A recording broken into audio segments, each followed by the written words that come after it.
Apparently you can go from 0 to a complete site in just a single prompt with Wix Harmony. I don't know if this is going to be possible. West Hobart Haunted House. West Hobart is an inner-city suburb located in Tasmania, Australia. Over the years, dozens of allegations of supposed hauntings, ghost apparitions, and other paranormal activity have been made by tourists and residents of West Hobart. And it's honestly not too hard to see why, as West Hobart is a pretty old town with a generally creepy vibe. As is usually the case, most of these stories have either turned out to be fake or the people making the allegations didn't have enough evidence to support their claims, which makes it almost entirely likely that they're hoaxes. But as it turns out, at least one of these stories actually has some amount of truth to it. Back in the late 80s and mid-90s, rumors started spreading of a house in West Hobart that was apparently so haunted it drove its residents insane. At first, the rumors created a huge buzz all over town, with the locals doing everything possible to stay far away from the alleged haunted house. It wasn't until months later that the authorities got involved and finally got a clear picture of the situation. While it was true that the house's residents appeared to be going insane, it didn't have anything to do with paranormal activity, but with the fact that a datura vine had been growing through the trees directly above the home and dropping leaves into the family's rainwater tank. For a long time, the family had been inadvertently consuming microdoses of the plant every single day, which made them slowly but surely start to lose their sanity as they sank further and further into delirium. In case you've never heard of it, datura is a species of plant within the nightshade family, also known as Jimson weed, the devil's weed, or devil's trumpet, and you'll see why in a second. Even though the plant itself looks pretty harmless, it's known for having extremely powerful hallucinogenic properties, which is why it was used for centuries by Native American tribes in coming-of-age rituals and other important ceremonies. The Aztecs also used datura as a painkiller in certain rituals, namely in ritual sacrifices, and it's also commonly used as an ingredient in the ritual of zombification in the Haitian voodoo religion, where it's referred to as the devil's cucumber. As you can probably tell by now, datura isn't your typical recreative hallucinogen, and there's a reason why it's really only ever used in hardcore spiritual rituals and ceremonies, and sometimes by naive people who have no idea what they're getting themselves into. In low to medium doses, datura causes extremely distressing, delirious experiences, and in higher doses it can lead to paralysis. Jared Atadero. On the 2nd of October 1999 at around 11:30 in the morning, two men came across a very young boy while fishing at a campsite on the Big South Trail, which is a part of the Arapaho and Roosevelt National Forest in Colorado. And while running into a lone child in the middle of nowhere is cause for concern, the two fishermen saw a group of hikers about 80 to 90 feet ahead. They figured that the child was a part of that group since after a brief conversation, the child ran off toward the group they saw.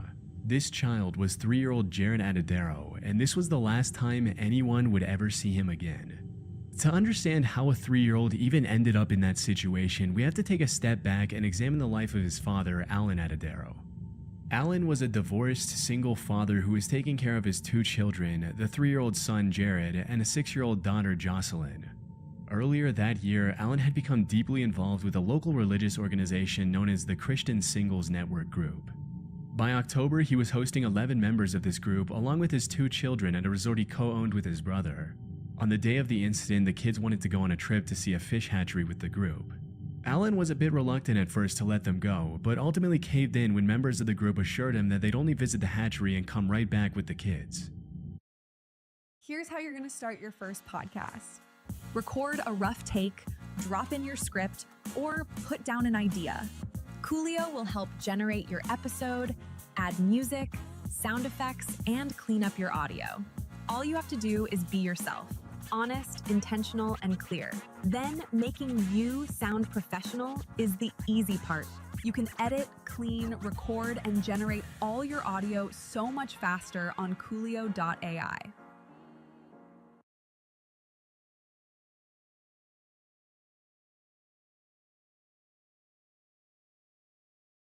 In this video, I'm going to be making a 3D game in just 1 hour, but all the 3D assets in the game will be created by Hit'em 3D, who have sponsored this video. We're going to be using Hit'em 3D to generate 3D models from images, and then we're going to be importing them 3D models into Unity and making a game with them. So here we are in Hit'em 3D. Hit'em 3D is an image to 3D tool. So all you have to do is upload your image here, click generate, and it'll generate a 3D model. So the game we're going to be making is a first-person shooter game, and we need to generate 3 different assets for our game. We need to generate the gun, which we've got here, and we're also going to be generating an enemy and a building for the game. So once these models are generated, we're going to import them to Unity and try to create a game. But first of all, However, for reasons that remain unclear, unbeknownst to Alan, the planned visit unexpectedly transformed into a 15-mile hike along the Big South Trail commencing at around 10 a.m. Taking 2 young kids on a lengthy hike without their father's permission, this was mistake number 1. The second, and arguably the worst mistake the group made, was that no one took explicit responsibility for the kids. Everyone just assumed that someone else was looking after Jared and Jocelyn, when in reality no one was. To make matters worse, the hikers had split into 2 groups, those walking faster and those lagging behind. This separation made it nearly impossible to keep track of the kids' whereabouts. About an hour and a half into the hike, Jared reportedly interacted with 2 fishermen before running off towards a group of hikers. Now, this is where things get a bit murky. From what I can gather, it's unclear whether he was somewhere between the 2 hiking groups or if he had already passed them entirely. The hikers seen by the fishermen might not have even been a part of the same group. Sadly, this was the point where Jared vanished. However, it wasn't until 12:15 p.m. that the Christian group realized that they hadn't seen him for over an hour. Panic set in, and some members of the group rushed back to the resort to inform Alan. He wasted no time, immediately driving frantically to the trail while beating his chest and saying, quote, "They lost my baby, they lost my baby." In the meantime, his resort manager filed a missing person report and got the rangers involved in the search. Since this was a fairly active hiking trail, the rangers in the area had plenty of experience finding missing people. So much so that the sheriff at the time stated, "Absolutely, I thought we would find him. Yes, it was a child, but my thought was we should be able to get in there with our people and do what we do and what we have done hundreds of times, find the person. It might take a few hours to find the child crying or hiding someplace nearby, but we would be done before midnight." He even instructed his subordinates to wake him up when they found Jared, but the news never came. After almost a full day of searching, Jared remained missing and the hopes of finding him alive began to wane. Things went from bad to worse when the helicopter that was searching for Jared stalled 100 feet in the air and crashed, injuring all 5 of its passengers. By October 7th, over 200 professional searchers, a dozen dog teams, professional trackers, a dive team, and a plane were doing everything they could to locate Jared, or at least find some clue that could answer his mysterious disappearance. Tragically, after 5 grueling days with no leads, the search for Jared came to a heartbreaking halt on the 8th of October. It became a massive story in the media and even led to the Colorado governor signing the Amber Alert plan into law. Jared's case, however, remained completely cold. That is, until June 4, 2003, when 2 hikers named Gary Watts and Rob Osborne found some tattered clothes and a sneaker about 500 feet above Jared's last known location. The pair already knew about his disappearance, so they instantly made the connection and contacted the authorities.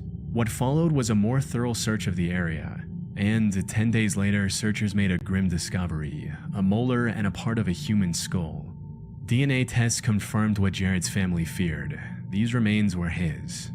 They also confirmed that the clothing belonged to him, the same clothes Jared wore on the day he disappeared. After nearly 4 years of his disappearance, Jared's family finally had some closure. But even with these new discoveries, the question remains, what really happened to Jared? The most straightforward explanation is that he wandered off in the mountains, got lost, and eventually succumbed to hypothermia. But there's a problem with that theory. The spot where his clothes and remains were found is nearly inaccessible. It's extremely steep and rocky terrain that would be challenging for an adult to navigate, let alone a 3-year-old child. The most plausible theory is that he was attacked by a cougar. These animals are native to the area, and while they rarely attack humans, a small child could easily become a target. During the investigation, some of the hikers in the 11-member group also reported hearing a distant scream during that time, including Jared's sister Jocelyn. So, if the cougar theory is true, it would explain both the scream and how Jared's remains got so far from his last known position. And while it is pretty convincing, there are some inconsistencies in the animal attack premise that I find difficult to justify. For starters, researchers did not find any blood or cougar remains like hair on Jared's clothes. How can that be possible? What's even more puzzling is that Jared's pants were inside out when they were found in the forest. I can't think of any logical way a cougar, or any animal for that matter, could turn a pair of pants inside out. Not to mention the fact that the pair of sneakers they found were in excellent condition, considering they would have gone through 4 winters in the Colorado mountains. All of this points to a far more disturbing theory, according to which Jared was actually abducted and later killed by another person. And the reason his sneakers were in such good shape was because the kidnapper likely scattered Jared's remains on the mountain years after the incident. I realize this is a horrifying thought, but it's really the only plausible explanation that accounts for all these strange details. Unfortunately, even with all the evidence we have, Jared's case remains as much of a mystery today as it was the day he disappeared. And the truth of what happened to him may never be known.